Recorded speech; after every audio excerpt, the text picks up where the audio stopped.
video, what we are going to do is to actually specify the way we want the files to be outputted, because in this way, the output that we got was not actually what we expected. So you can see it started from 0 and they stopped in 4, and then start from 4995 to that of the 4999. So let's say in a station you want to get the first 5 row.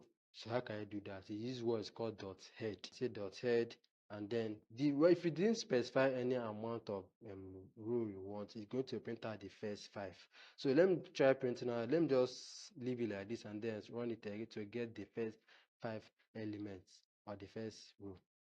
You can see I got the first 5 row. Remember it started from 0 to 4. That which means, let me go up, which means 0, 1, 2, 3, 4. That makes sense. That's 5 rows. So in a station I want to get the first 10 rows. I'll just come here and specify 10.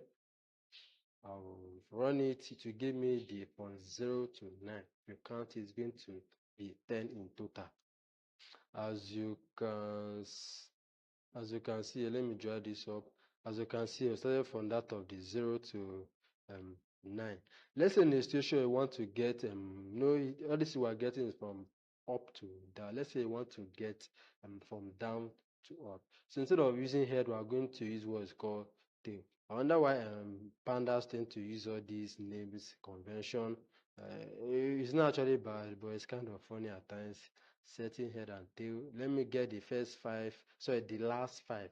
I mean the last 5 is going to start from that 4,995 to that of 4,999. Sorry, 4,994. But we are going to see by ourselves. You can see this is it. So 4,995, I was right. 4,999. I got the last 5. You can set it to 10, 20. So there's no need of me doing this. But there's another thing that we notice here. Let's change this to head. Another thing that we notice here is that we're not actually able to get every this in row columns that is all the column name that exists. Because all these guys, this invoice, brand, sales person, customer loyalty, they're actually called column name. You can just say the title of the column you are working on. Like when you see it and then that names is like this of the invoice guy that is there, and this branch, and just like a column name. So actually somebody that is working with that data know what this particular column actually does. You can see branch or have Lagos, Abuja, PH, trying to tell you that this signifies a branch that it belongs to. So the next we are going to how to achieve that, we are going to put the string. If we put the string, the string is going to print out the complete row. Mean everything in that row. The reason why this VS Code tend to print it out in this way is that it's trying to manage space, not to display. If you're using PyCharm will force itself to actually structure it very well. That's one thing I like about PyCharm. But PyCharm is a little bit heavy compared to this of VS Code.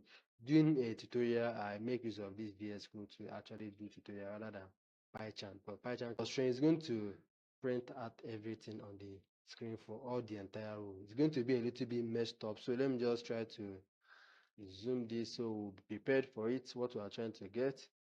Okay, let me drag this up.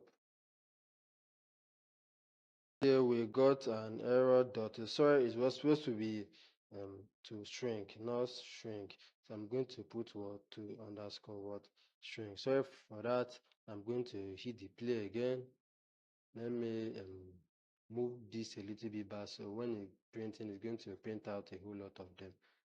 As we can see here, you see that VS Code tend to merge all of them together. See that this signifies this is all the rows that is all the column name. I see the invoice like we saw at the beginning of this Panda series. So in case if you want to watch the video whereby all these things were actually presented really well, the link is also in the description down below. You can watch the video to see what you actually dealing with. So you have the invoice, brand, city, customer type, we have the gender, product category, product line, unit price, and other whole lot of other things.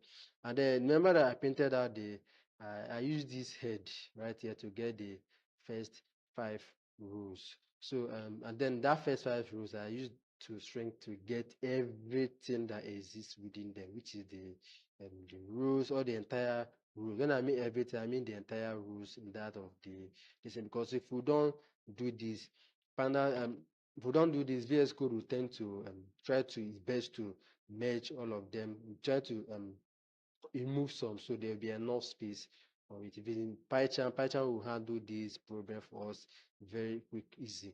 Okay, so with this thing that we have covered, this should be enough for this video. The next video, I'm going to try to move a little bit higher, because we just step on the first step. So I'm going to keep on stepping to reach our final destination. So this should be it. If you enjoyed it, don't forget to hit the subscribe button. I'm happy to